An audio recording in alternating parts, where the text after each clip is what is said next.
जय श्री गणेश। राधे राधे। सभी दर्शकों को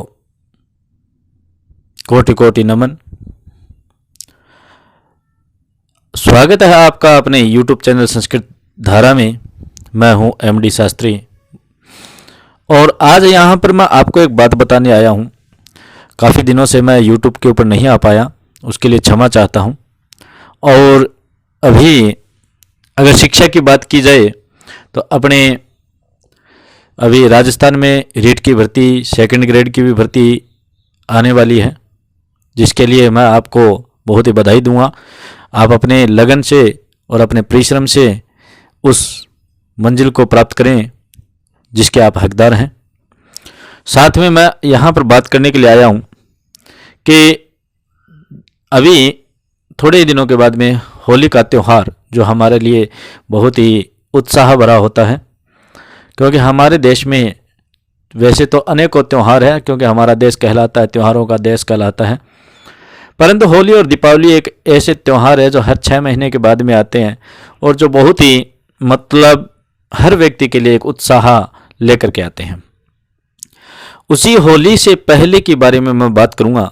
जो भी भक्तगण, जो भी इस मेरी वीडियो को देख रहे हैं, मुझे सुन रहे हैं, उन सभी से मैं ये कहना चाहूँगा कि होलाष्टक, होली से 8 दिन पहले होलाष्टक लगते हैं। होलाष्टक लगने का कारण क्या होता है? जैसे राजस्थानी भाषा में यानी आम भाषा में कह देते हैं, ये वो दिन है जिन दिनों में कभी मांगलिक कार्य नहीं होते, जिन्हें जलते वलते दिन कहा जाता है। परंतु इनका अर्थ हम नेगेटिव लेकर के चले जाते हैं। इसमें मानते हैं कि शास्त्र ये कहता है कि मांगलिक कार्य नहीं होते, जैसे गृह प्रवेश नहीं होता, नियम वगैरह का कार्य नहीं होता, कोई वाहन का, कोई प्रॉपर्टी का ऐसा काम नहीं होता, इसमें विवाह का ऐसा कोई भी कार्य नहीं होता, ठीक है। परंतु इसके अंदर ये नहीं है कि पूजा पाठ नहीं होती है। सभी भाइयों से भी निवेदन है, सभी भक्तों से भी निवेदन है कि वो जरूर इस वीडियो को देख करके सब्सक्राइब, लाइक, शेयर और कमेंट जरूर करें, जिससे मेरा मनोबल बढ़े और आगे से आगे मैं आपको इसी प्रकार यथावत रूप से वीडियो डालता रहूं। यहाँ पर बात है कि होलाष्टक, जब होली आती है उससे 8 दिन पहले होलाष्टक लगते हैं, ठीक है। जैसे अभी होलाष्टक चल रहे हैं, होलाष्टक में आप मांगलिक कार्य निषेध दिए गए हैं, परंतु यहाँ पर ये निषेध नहीं दिया गया कि आप पूजा पाठ नहीं कर सकते, आप अपने इष्ट देव, कुल देवता की पूजा पाठ ना करें, ऐसा नहीं लिख रखा है। और हालांकि यहाँ पर शास्त्रों में तो ये भी बताया गया है कि होली के जो होलाष्टक के जो 8 दिन होते हैं, ये बहुत ही ज़्यादा इम्पोर्टेंट होते हैं, बहुत ही ज़्यादा महत्वपूर्ण होते हैं। अगर इन दिनों में आप अपने घर में बैठ करके अपने कुल देवी देवताओं की, अपने इष्ट देवता की अगर आराधना करते हो, उनके जप करते हो, उनका पाठ करते हो, उनकी चालीसा करते हो, कुछ भी अगर करते हो आप, तो आपको बहुत ज़्यादा लाभ मिलता है। और इसके अंदर यह भी बताया गया है कि इन 8 दिनों में आप जितना भगवान के प्रति समर्पित रहेंगे, जितना आप अपने कुल देवी देवता और इष्ट देवता के प्रति आराध्य रहेंगे, उनको जप करना, उनकी आराधना करना, ये लगे रहोगे, भजन कीर्तन में लगे रहोगे, उतना ही ज़्यादा आपको अत्यधिक अच्छा फल प्राप्त होता है। वैसे आपको मैं पहले भी बता चुका हूँ कि धार्मिक कार्य करने में किसी भी प्रकार का निसंकोच, जो संकोच होता है हमें, वो नहीं होना चाहिए, बिल्कुल निसंकोच होना चाहिए आदमी को। और इसमें जो लोग कहते हैं कि होलाष्टक में ऐसा काम नहीं होता, पूजा पाठ नहीं होती है, मैं वो उस बात को नहीं मानता, क्योंकि शास्त्रों में जो लिखी हुई बात है वही हमारा मानना अधिकार है। शास्त्रों में यही लिखा है कि अगर हम कुल देवी देवताओं की, इष्ट देवताओं की अगर अपने इस होलाष्टक के समय में अगर पूजा करते हैं, 8 दिन के लिए पूजा अर्चना, जो भी जप चालीसा जो भी करते हैं, पाठ करते हैं, उसके अंदर हमें पूरे साल का फल प्राप्त होता है।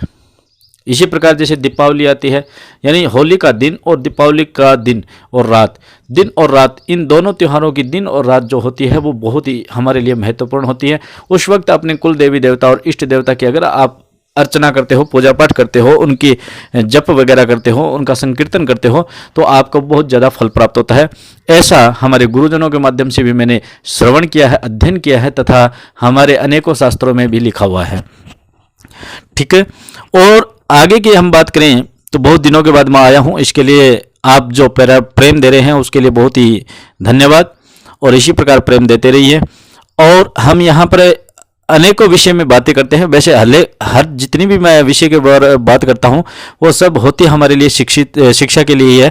जैसे मैं वास्तु के बारे में बात करता हूँ, या ज्योतिष के बारे में बात करता हूँ, या धार्मिक किसी वार्तालाप को लेकर के हम वीडियो बनाते हैं, या फिर हम जैसे फर्स्ट ग्रेड, सेकंड ग्रेड और थर्ड ग्रेड की जो संस्कृत है उसके ऊपर हम वीडियो बनाते हैं। तो क्योंकि मैंने संस्कृत से ही की है, इसलिए मैं संस्कृत का अध्यापक ही रह चुका हूँ, काफ़ी साल तक रहा हूँ अपने क्षेत्र में, प्राइवेट स्तर पर, गवर्नमेंट में नहीं, ऐसा मत समझना गवर्नमेंट है, ऐसा नहीं है। और पांडित्य क्रम जो है वो मेरा, क्योंकि मैं गुरुकुल में अध्ययनरत हूँ इसलिए अभी नहीं हूँ, अध्ययन किया हुआ है मैंने। तो पांडित्य क्रम तो मेरा कर्म भी है, कर्तव्य भी है, धर्म भी है, वो भी मेरे को करना जरूरी है। क्योंकि आपको पता है कि जो प्रकृति के रूप में या प्रकृति का जो अंश है वो एक पेट भी है, एक परिवार भी है। और गृहस्थ जीवन के अंदर हमें दिन रात दौड़ करके अपने लिए जो जीविका यापन करने के लिए जो काम करना होता है वो जरूरी है। जीवन यापन करने के लिए तो हम सब भाग दौड़ करते हैं पैसे कमाने, लेकिन जीविका यापन करने के लिए हमें कुछ ना कुछ लक्ष्य होना चाहिए। तो इसके लिए मेरी आपके लिए सभी के लिए बहुत ही शुभकामनाएं हैं, जिससे ये आने वाली जो रीट है, जो परीक्षा है और सेकंड ग्रेड की जो परीक्षा है, इन सभी में आप ज़्यादा से ज़्यादा मेहनत करके, ज़्यादा से ज़्यादा अपने पुरुषार्थ और भाग्य दोनों को तेज करके फिर इसका अध्ययन कीजिए, आपको बहुत ही अच्छा लाभ प्राप्त होगा। और जैसे जैसे समय मिलेगा हम अनेकों प्रकार के, जैसे राशिफल के ऊपर या फिर राशि पर या फिर किसी प्रकार ज्योतिष पर, कुंडली बनाने पर, या कुंडली किस प्रकार बनाई जाती है, इन सभी के ऊपर भी हम बातें करेंगे। लेकिन समय मिलने का थोड़ा अभाव हो जाता है, क्योंकि काम भी करना ज़रूरी होता है, वरना घर कैसे चलेगा, वो भी ज़रूरी है। तो मैंने वैसे वास्तु की डाली है और उसमें भी बहुत बची हुई है, क्योंकि विद्या इतनी बड़ी है और हमारे जो ग्रंथ है वो इतने हैं, उनको कितना भी पढ़ते जाए फिर भी ज़िंदगी पूरी हो सकती है, परंतु ग्रंथ नहीं। इसलिए कहा गया है कि जिस प्रकार जो हंस होता है वो पानी में से दूध निकाल लेता है, यानी उसका सार निकाल लेता है, उसी प्रकार हमें भी ग्रंथों का सार तो जरूर अध्ययन करना चाहिए।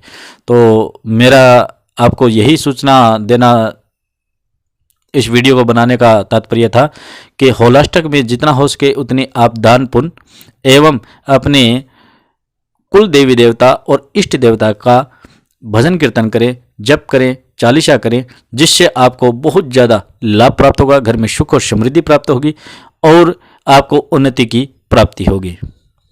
जय श्री गणेश, राधे राधे। फिर मिलेंगे, तब तक के लिए आप इस वीडियो को लाइक, शेयर और सब्सक्राइब करते रहिए। जय श्री गणेश।